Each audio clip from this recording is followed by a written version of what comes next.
Sometimes the biggest mistake a person can make isn't breaking the law. It's believing they already know who deserves its protection. The first scream echoed across Lincoln Park just as the Saturday morning sun spilled through rows of towering oak trees, turning quiet walking trails into ribbons of golden light. Parents pushed strollers along paved paths. Joggers settled into familiar rhythms. Children laughed beside the duck pond, and the scent of fresh coffee drifted from a nearby cafe where neighbors greeted each other like they had every weekend for years. It looked like the kind of peaceful morning that made people believe nothing extraordinary could possibly happen there. Then every conversation stopped. A white police officer stepped into the center of the trail with one arm raised, his voice sharp enough to cut through the cheerful atmosphere. "You, don't move." Dozens of heads turned at once. The man he was addressing stood alone beside a weathered wooden bench beneath an old maple tree. He wore dark jeans, clean running shoes, and a charcoal hoodie zipped halfway against the cool spring breeze. He looked no different from anyone else enjoying the park, except for one detail. He didn't react. His expression remained calm, almost unreadable, as though he had expected this exact moment long before anyone else realized something was wrong. Officer Daniel Brooks closed the distance with confident strides, his polished badge catching flashes of sunlight, while curious visitors instinctively slowed their pace. A little girl stopped feeding ducks. A cyclist rolled to a halt. Someone lifted a phone without saying a word. Another person quietly whispered, "What's happening?" Marcus Bennett slowly raised his empty hands to shoulder level, not out of fear, but out of patience. There was something remarkably controlled about the way he stood, shoulders relaxed, breathing steady, eyes focused not on the growing audience, but on the officer standing directly in front of him. Daniel studied Marcus for only a second before speaking again, louder this time, so everyone nearby could hear. "Mind telling me why you've been hanging around this park watching people?" A ripple of uneasy murmurs spread through the crowd. Marcus answered with a voice so even it almost disappeared beneath the breeze. "I'm waiting for someone." Daniel let out a short laugh that carried far beyond the two men. "Funny. That's exactly what people say when they don't want to tell the truth." Several spectators exchanged uncertain glances. Nobody knew either man. Nobody knew why this encounter had begun. Yet assumptions formed almost instantly, floating through the gathering crowd faster than facts ever could.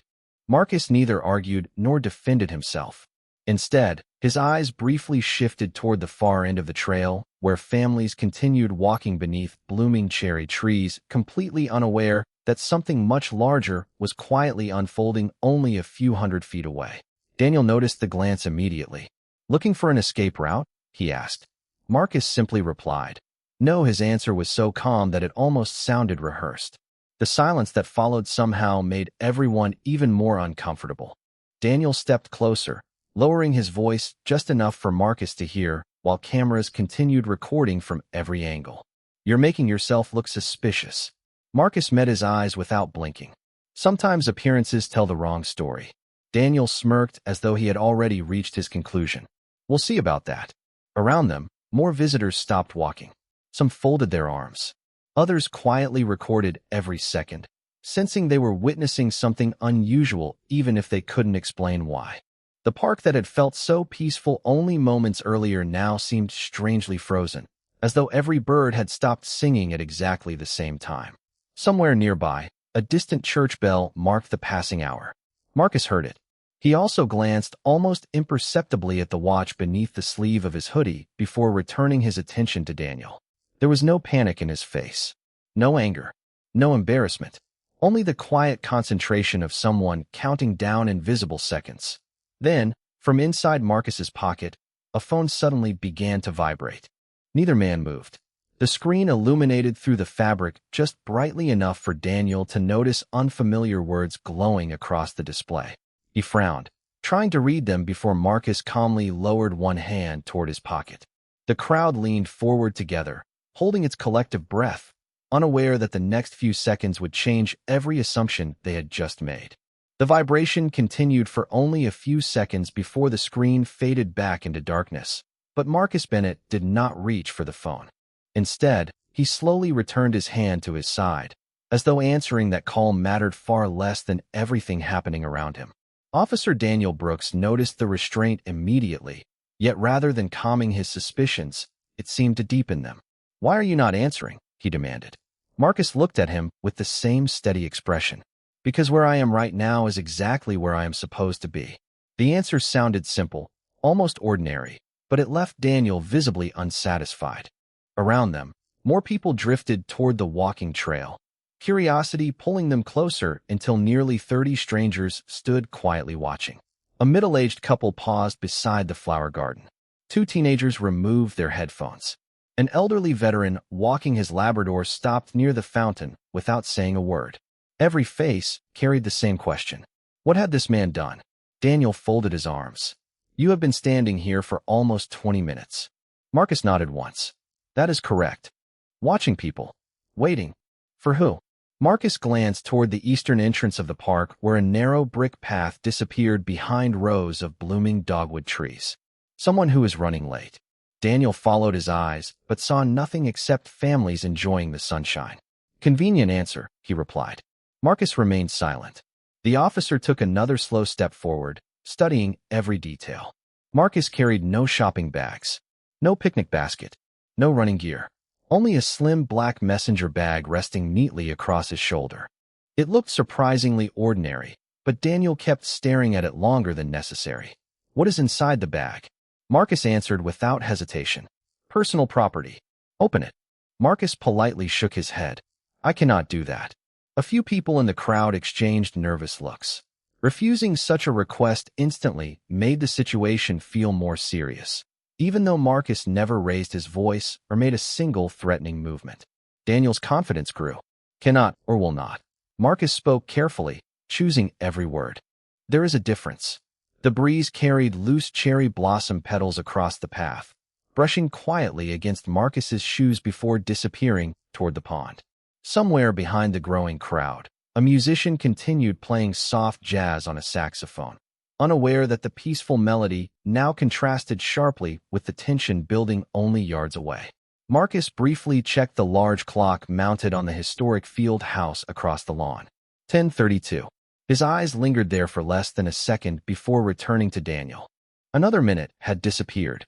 Somewhere else in the park, someone else was also watching the clock. Nobody in the crowd realized that Marcus had walked through those gates nearly 45 minutes earlier. He had purchased a black coffee from the small cafe near the entrance, smiled politely at the cashier, fed a few crumbs to curious sparrows, and chosen that exact bench because it gave him an unobstructed view of 3 separate walking paths without attracting unnecessary attention. Everything had been deliberate. Everything except this confrontation. Daniel noticed Marcus looking toward the clock again. "You seem nervous." Marcus almost smiled. "Actually, I am concerned about timing." "Timing for what?" Marcus answered quietly. "For someone who deserves to arrive safely." The words confused everyone listening. Parents glanced toward their children. Joggers looked down every nearby trail. There was no obvious danger anywhere. Lincoln Park still looked peaceful beneath the bright blue sky, yet Marcus behaved like a man carrying knowledge that nobody else possessed. Daniel dismissed the comment with a wave of his hand. Enough riddles. His radio suddenly crackled with distant voices from another patrol unit responding to an unrelated call across the neighborhood. Daniel acknowledged the transmission quickly, but never took his eyes off Marcus. Something about the man's composure bothered him more than any nervous reaction ever could have. Most people argued. Some became defensive. Others tried to leave. Marcus did none of those things. He simply waited, as though this encounter was only one small interruption in a much larger schedule. Then, almost unnoticed by everyone else, Marcus's phone vibrated a second time. This time the screen illuminated just long enough for a reflection to flash across Daniel's sunglasses. He could not read every word, but he clearly saw one line before the display dimmed again. "Arrival in 60 seconds. Marcus quietly inhaled, lifted his eyes toward the eastern entrance one final time, and for the first time that morning, a faint expression of relief crossed his face. Marcus Bennett did not smile when he read the message reflected across the dark screen of his phone. He simply slipped the device back into his pocket as though nothing important had happened. Officer Daniel Brooks noticed the movement immediately. "Who is arriving?" he asked. Marcus answered with the same calm tone that had unsettled the officer from the beginning. Someone who has been counting on me to be exactly where I promised I would be. Daniel frowned. You are making this much harder than it needs to be. Marcus quietly replied. I am trying to keep it from becoming much harder than it already is. The words lingered in the cool morning air. Around them, the crowd continued to grow. More phones were raised. Parents gently pulled children closer without really understanding why. The jazz musician had stopped playing altogether, watching from across the lawn with his saxophone resting against his leg. Even the ducks drifting across the pond seemed to glide through an unusual silence. Daniel looked toward the eastern entrance once again and saw nothing except people strolling beneath the flowering trees. An elderly couple admired the gardens. A young mother pushed a stroller. A college student carried a backpack while talking on the phone. Everything appeared perfectly ordinary. Yet Marcus continued watching that same entrance with remarkable focus, almost as if every passing second carried invisible weight. 40 yards away, a man wearing a navy baseball cap slowly walked along the brick pathway with his hands tucked inside a light windbreaker. He blended effortlessly into the Saturday crowd. Nobody noticed him. Nobody except Marcus. Their eyes met for barely an instant before the man casually adjusted the strap of his backpack and continued walking without changing his pace. It looked like nothing more than two strangers briefly acknowledging each other. Daniel completely missed the exchange.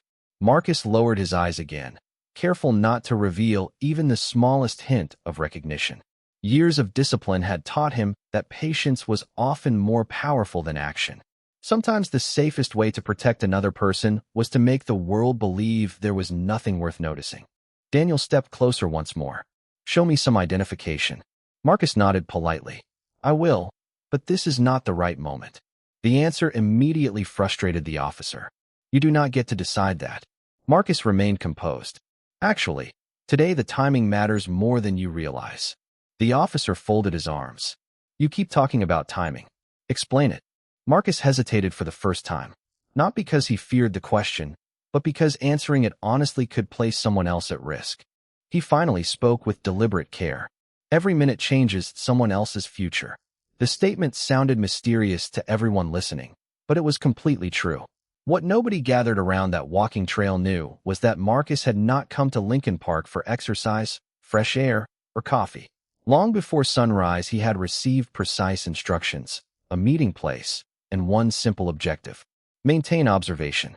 Protect the contact. Do not compromise the operation. The individual approaching through the eastern entrance carried information capable of exposing an interstate financial crime investigation that had quietly stretched across several states for more than a year. The contact did not need dramatic protection. He needed anonymity. If he realized uniformed officers were questioning the man assigned to meet him, he might panic, disappear into the city, and never return. Marcus understood that possibility every second he remained standing beneath the maple tree. That was why he had accepted every uncomfortable question without complaint. That was why he had refused to react emotionally. His mission had never been about defending his pride. It had always been about protecting someone who believed nobody knew his face. Daniel, however, interpreted the silence differently. To him, Marcus looked like a man avoiding straightforward answers. He glanced towards several members of the crowd, as if expecting them to support his growing suspicions. Instead, he found uncertainty. Some people quietly wondered whether Marcus might simply be an innocent man caught in an unfortunate misunderstanding. Others watched Marcus's calm demeanor and questioned why someone under pressure appeared more composed than the officer confronting him. The balance of public opinion had begun to shift almost invisibly. Then, just as the man in the navy baseball cap reached the center fountain, Marcus noticed another unfamiliar figure emerge from behind a row of flowering trees. The newcomer was not part of the original plan. For the first time that morning, Marcus realized the situation had become more complicated than anyone around him could possibly understand. Marcus Bennett kept his attention fixed on the unfamiliar newcomer while making every effort to appear completely ordinary.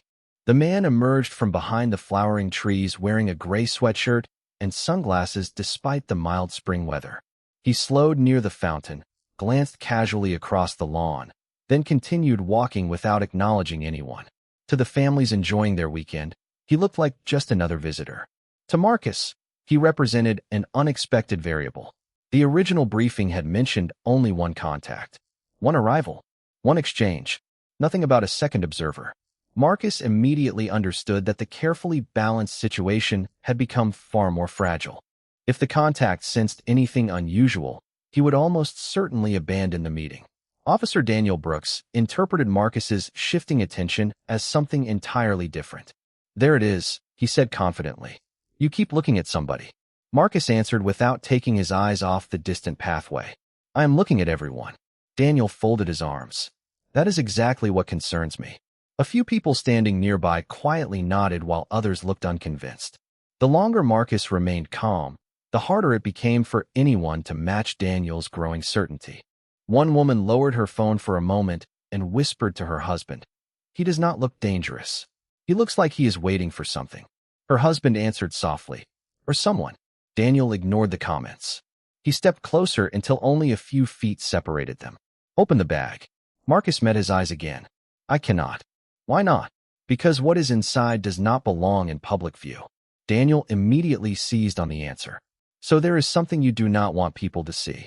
Marcus slowly shook his head. "There is something I am responsible for protecting." Around them, the breeze carried fresh blossoms across the path, while sunlight reflected gently from the surface of the pond. It should have been a peaceful morning. Instead, every passing second seemed to tighten an invisible knot around the gathering crowd. Marcus quietly glanced toward the man in the navy baseball cap. The contact had reached a nearby bench, but had not sat down. Instead, he removed a folded newspaper from under his arm and pretended to read, while carefully surveying the area through the corner of his eye. Then Marcus noticed something else. The second unfamiliar man had stopped walking altogether. He now stood beside a food cart, appearing interested in the menu while repeatedly checking the same bench where the contact waited. Marcus recognized the pattern immediately. Neither man appeared to know the other personally, yet their movements were becoming synchronized in subtle ways that most people would never notice. His instincts sharpened. This was no longer simply about avoiding attention. Someone else might also be watching the scheduled meeting. Daniel mistook Marcus's silence for hesitation. "Last chance," he said firmly. "Give me identification and let me inspect the bag." Marcus took one slow breath before answering. "Officer, there are moments when doing the reasonable thing creates the wrong outcome." Daniel frowned. "That does not even make sense." "It will," Marcus replied quietly, "just not yet." The answer only deepened Daniel's frustration. He reached for the radio clipped to his shoulder and requested another unit to stop by the park as a precaution. Several people in the crowd exchanged uneasy looks after hearing the request. Whatever they had expected to witness that morning, they had not imagined additional officers being called.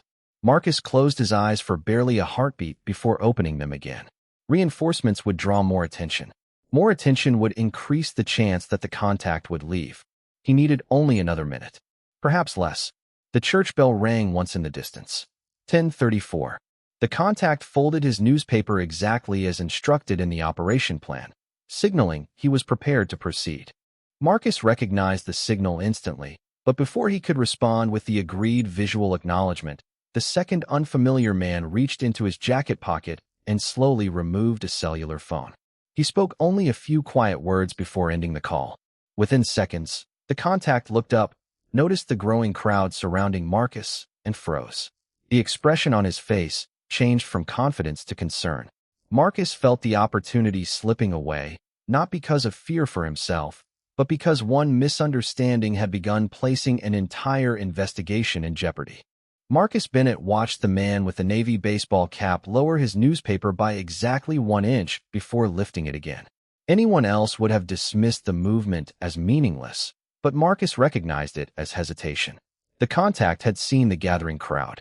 He had seen a uniformed officer standing only a few feet away from the person he was supposed to meet. Most importantly, he had seen dozens of strangers recording the encounter on their phones. The carefully planned exchange was beginning to unravel. Marcus kept his expression perfectly neutral, refusing to make even the slightest gesture that might encourage the contact to approach. Across the lawn, the second unfamiliar man remained beside the food cart, pretending to compare menu items while his attention repeatedly drifted toward the same bench. Every instinct Marcus had developed over years of investigative work warned him that coincidence was becoming increasingly unlikely. Officer Daniel Brooks noticed none of it. His focus remained fixed entirely on Marcus. "You keep looking everywhere except at me," he said. Marcus answered calmly. "Because the world does not stop moving simply because two people are having a conversation." Daniel shook his head. "You call this a conversation? I call it an interruption." The reply drew another wave of whispers from the growing audience. Some people quietly smiled at Marcus's composure. Others looked increasingly uncomfortable, sensing that something about the situation no longer fit the assumptions made only minutes earlier. A retired schoolteacher standing near the fountain leaned toward another spectator and quietly said, "If he was trying to hide something, would he really stand here this long?" Nobody answered. The question lingered in the air. Daniel pointed toward the black messenger bag resting across Marcus's shoulder. "Set the bag on the bench." Marcus complied without hesitation. He carefully removed the strap, placed the bag on the weathered wood, and stepped back exactly one pace. The movement was slow, deliberate, and respectful. There was no sign of panic, no attempt to leave, no raised voice. Daniel seemed almost disappointed by how cooperative Marcus remained. He circled the bench while studying the unopened bag from several angles. "You have been protecting this thing since I walked up," he observed. Marcus nodded once. "Because I was trusted with it." "Trusted by who?" Marcus paused for only a moment. "Someone who believed I would keep my word." Daniel folded his arms again. "You still expect me to believe this is all some innocent misunderstanding?" Marcus looked toward the eastern entrance without turning his head.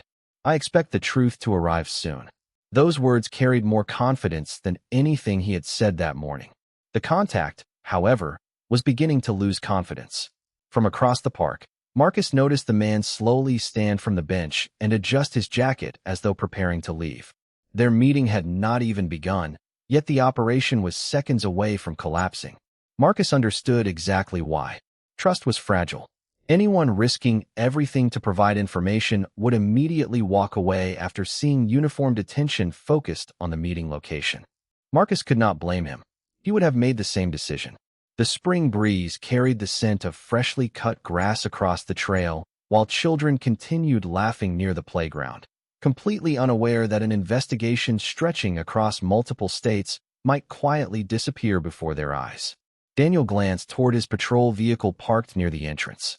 The additional unit he had requested had not yet arrived, but the flashing reflection of another police cruiser briefly appeared through the trees several hundred feet away. Marcus noticed it too. Time had almost expired. His phone vibrated once more inside his pocket. This time he did not need to read the screen. He already knew what the message would say. The contact was preparing to abort the meeting. Marcus slowly exhaled, accepting that every decision he had made that morning had been guided by protecting someone else rather than explaining himself. Daniel misread the quiet sigh as surrender. "Finally," he said, "looks like you are ready to cooperate." Marcus lifted his eyes and answered with remarkable sincerity. "Officer, I have been cooperating since the moment you walked up." Before Daniel could respond, the sound of several powerful engines echoed from beyond the eastern entrance. Heads turned instinctively toward the roadway outside the park. One vehicle appeared, then another, both dark sport utility vehicles moving with calm precision rather than urgency. They slowed as they entered the parking area, and for the first time that morning, Marcus allowed himself the faintest hint of relief, because he knew exactly who had arrived. The two dark sport utility vehicles rolled to a smooth stop beneath a row of towering oak trees without flashing emergency lights or attracting unnecessary attention. Yet something about their arrival instantly changed the atmosphere. Marcus Bennett recognized the vehicles before the engines even fell silent. They were precisely on schedule, even if the morning itself had gone completely off course. Officer Daniel Brooks turned toward the parking area, briefly distracted by the unexpected arrivals before shifting his attention back to Marcus. "Friends of yours?" he asked with quiet sarcasm. Marcus answered honestly. "Colleagues." Daniel gave a short laugh that carried little confidence now. Interesting choice of words. The crowd also noticed the newcomers. 4 professionally dressed men and women stepped from the vehicles wearing business attire instead of uniforms. They did not hurry. They did not raise their voices. They simply surveyed the park with calm, practiced attention, as though quietly confirming details already known to them. One woman carrying a slim leather portfolio briefly looked toward Marcus before continuing her slow walk along the pathway. To everyone else, they appeared to be ordinary professionals enjoying a Saturday morning. Marcus knew better. Every movement had purpose. Every glance carried information. At the same moment, the man in the navy baseball cap hesitated once more beside the bench. He had clearly seen the arriving vehicles. Instead of walking away as Marcus had feared, he remained exactly where he was, studying the newcomers with cautious curiosity. Whatever decision he had been about to make, he was reconsidering it. Marcus silently thanked years of preparation for teaching him the value of patience. Sometimes an operation survived not because everything went according to plan, but because everyone involved knew how to adapt without creating panic. Daniel remained unaware of the silent conversation unfolding across the park. He pointed toward Marcus once again. "You said the truth was arriving. Is this what you meant?" Marcus nodded. "Part of it." Daniel frowned. "You still have not explained why you are here." Marcus looked toward the nearby fountain where children continued tossing pieces of bread toward curious ducks. The ordinary scene reminded him exactly why discretion mattered. Innocent people should never become part of investigations they never asked to witness. He lowered his voice. "Because someone trusted me enough to ask for help." Daniel folded his arms more tightly. "That answer is getting old." Marcus responded with quiet sincerity. "It is still the correct answer." Several members of the crowd exchanged thoughtful looks. The certainty in Marcus's voice no longer sounded rehearsed. It sounded genuine. Even those who had initially accepted Daniel's assumptions now found themselves questioning what they believed they had been watching. The retired schoolteacher quietly whispered, "He has never changed his story." Her observation spread through the nearby listeners almost as quickly as the videos continued spreading across social media. Meanwhile, the second unfamiliar man standing beside the food cart suddenly slipped his phone back into his pocket and began walking away at a noticeably faster pace. Marcus tracked the movement through his peripheral vision without turning his head. The change confirmed what his instincts had warned him about earlier. The stranger had not been an ordinary bystander. He had been observing the same contact. Whether he represented curiosity or something more serious remained unknown, but his decision to leave immediately after the arrival of the dark vehicles spoke volumes.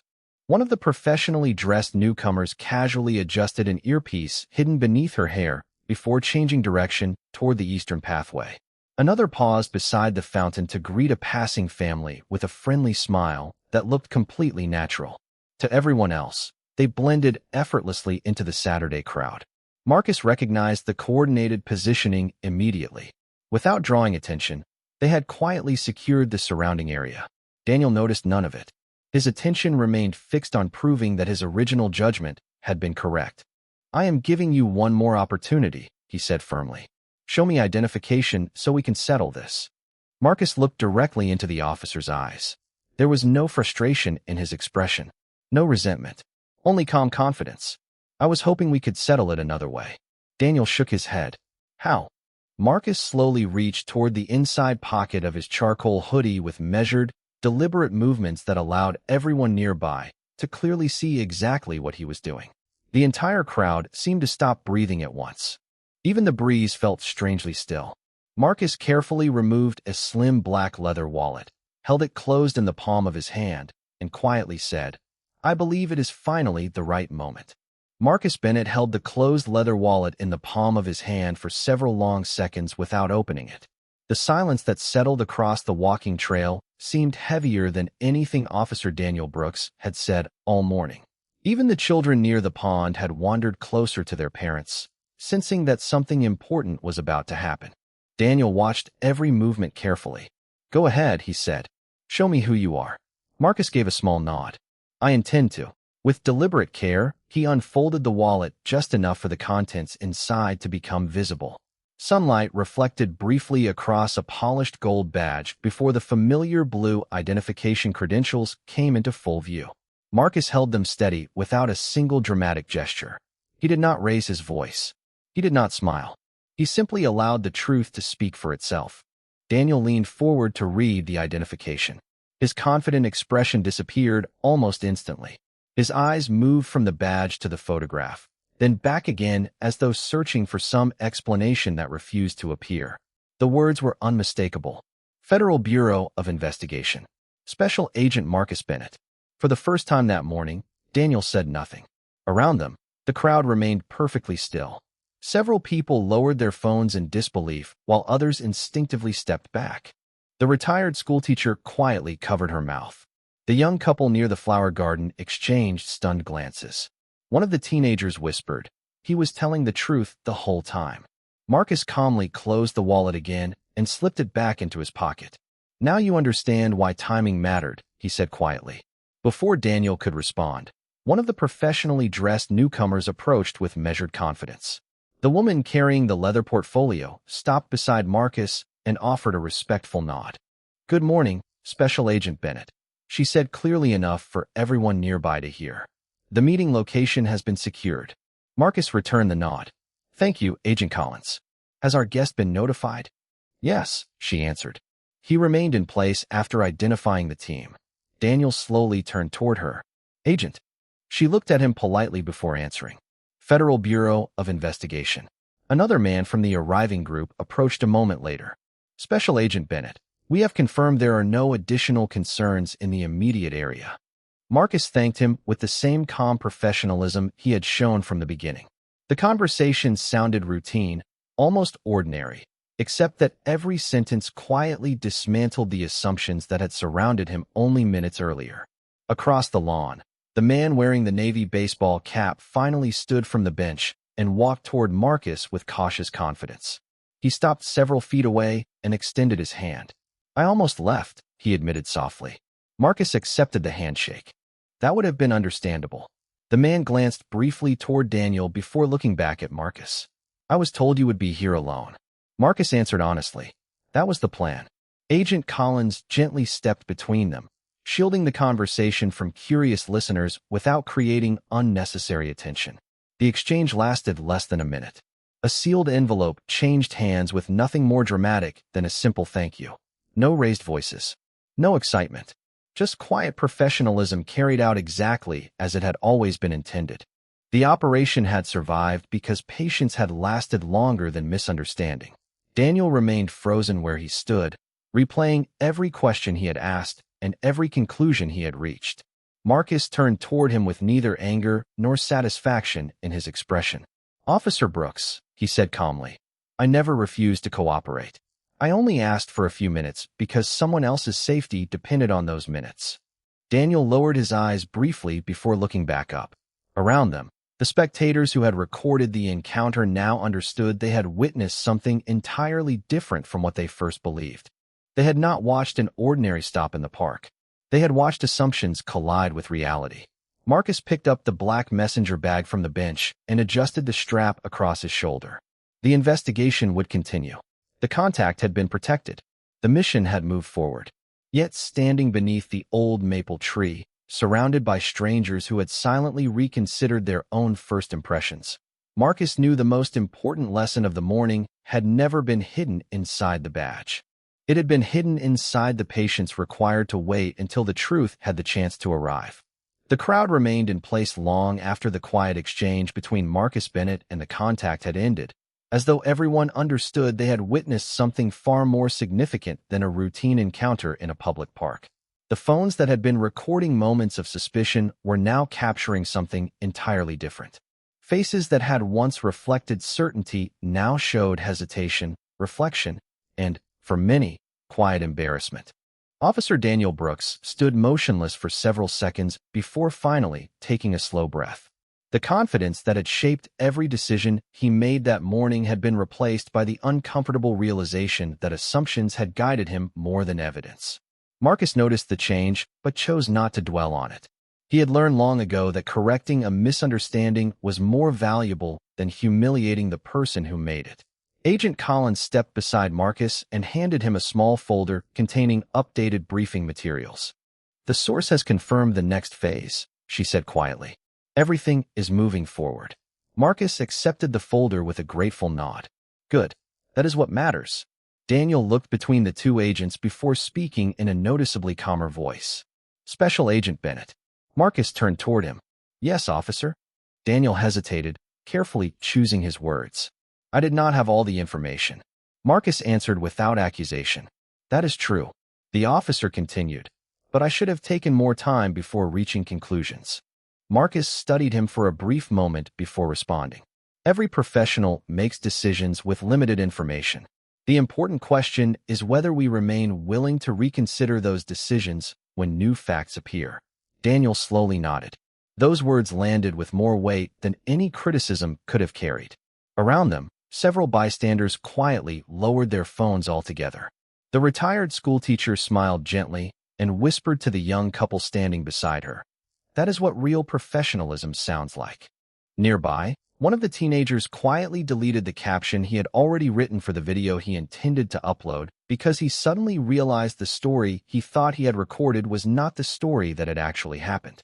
A local reporter who had arrived after seeing social media alerts approached the edge of the gathering, but stopped when Agent Collins politely explained that no public statement would be given because an active federal investigation remained in progress.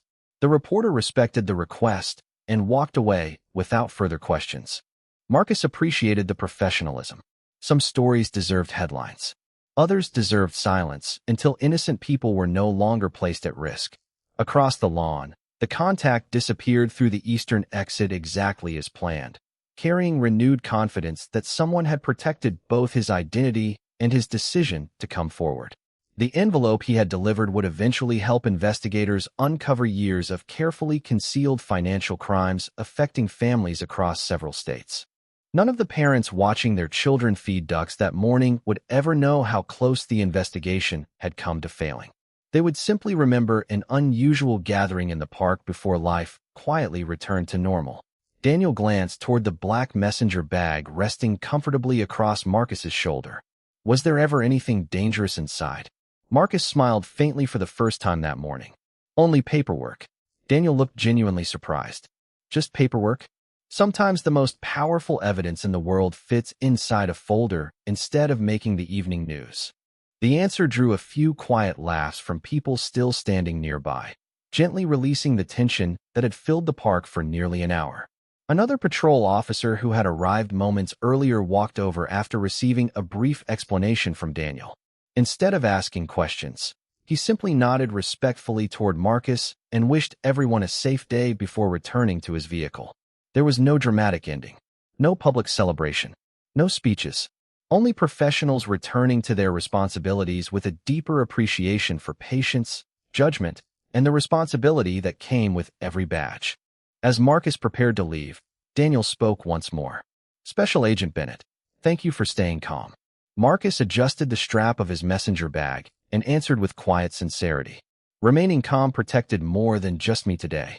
With that, he and the federal team began walking toward the waiting sport utility vehicles while the crowd slowly dispersed beneath the warm spring sunlight. Conversations resumed. Children returned to the playground. The saxophone player lifted his instrument once again, and Lincoln Park gradually sounded exactly as it had before the morning unfolded. Yet for everyone who had witnessed those events, something invisible had changed. They arrived believing appearances could explain a person. They left understanding that truth almost always required a little more time than first impressions were willing to give. Marcus Bennett paused beside the waiting sport utility vehicle and looked back one final time at the familiar walking trail that had become the center of so many mistaken assumptions in less than an hour. Families once again filled the sidewalks with laughter. The ducks circled peacefully across the pond. The saxophone player resumed the same gentle melody that had been interrupted earlier. To anyone arriving at Lincoln Park now, it looked like an ordinary Saturday morning. They would never know how close an important investigation had come to disappearing before it truly began. Marcus preferred it that way. The best operations were often the ones the public never realized had succeeded. Agent Collins closed the rear door after placing the confidential folder inside the vehicle and walked over to Marcus with a warm smile. Everything has been confirmed, she said. The information we received this morning connects directly to the financial network we have been tracking for more than a year. Marcus nodded quietly. Then the delay was worth it. She looked toward the park where Officer Daniel Brooks still stood speaking with his partner. Not everyone would have remained as patient as you did. Marcus answered without hesitation. The mission was never about proving who I was. It was about protecting someone who trusted us enough to come forward. Those words stayed with Agent Collins long after the conversation ended because she understood exactly what Marcus meant. Real leadership was not measured by how quickly someone demanded respect. It was measured by how consistently they protected others, even when nobody understood the reason. Across the parking lot, Daniel slowly approached Marcus before the federal team departed. His posture was different now. The certainty that had filled his voice earlier had been replaced by quiet humility. "Special Agent Bennett," he said. Marcus turned with the same calm expression he had carried throughout the entire morning. Daniel extended his hand. "I owe you an apology. I allowed my first impression to become my final conclusion before I had all the facts." Marcus accepted the handshake without hesitation. "Thank you for saying that." Daniel lowered his eyes briefly before continuing.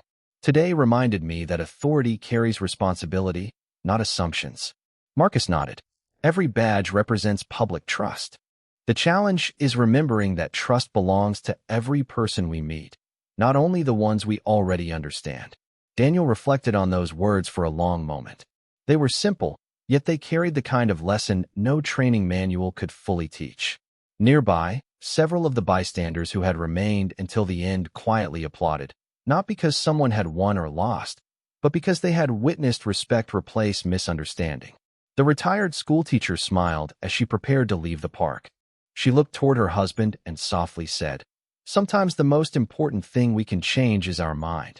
He smiled back and replied, "And sometimes that changes everything else." The videos recorded that morning continued spreading online, but many people who uploaded them chose a different caption than the one they had first imagined. Instead of celebrating conflict, they described patience. Instead of encouraging outrage, they talked about withholding judgment until the truth became clear. The story reached thousands of people, not because it ended with revenge, but because it ended with dignity.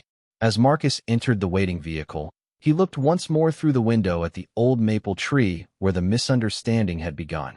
Nothing about the tree had changed. Nothing about the park had changed. The only thing that had changed was the way people looked at one another after witnessing the events of that morning. The vehicles quietly pulled away from Lincoln Park, disappearing into the steady rhythm of Chicago traffic, while another chapter of the investigation continued beyond public view. Marcus opened the confidential folder and began reviewing the newly delivered evidence with the same quiet focus he had shown from the beginning. There would be more meetings, more long days, and more moments requiring patience before justice could fully emerge. He welcomed all of them because he understood something many people never learned. Respect should never depend on a title, a uniform, or a badge. It should begin the moment two human beings meet. The badge only revealed who Marcus Bennett was. His patience had revealed who he had been all along. And that morning, beneath the spring sunlight of Lincoln Park, the strongest form of justice was not delivered through power. It arrived through truth, restraint, and the courage to let character speak before credentials ever needed to.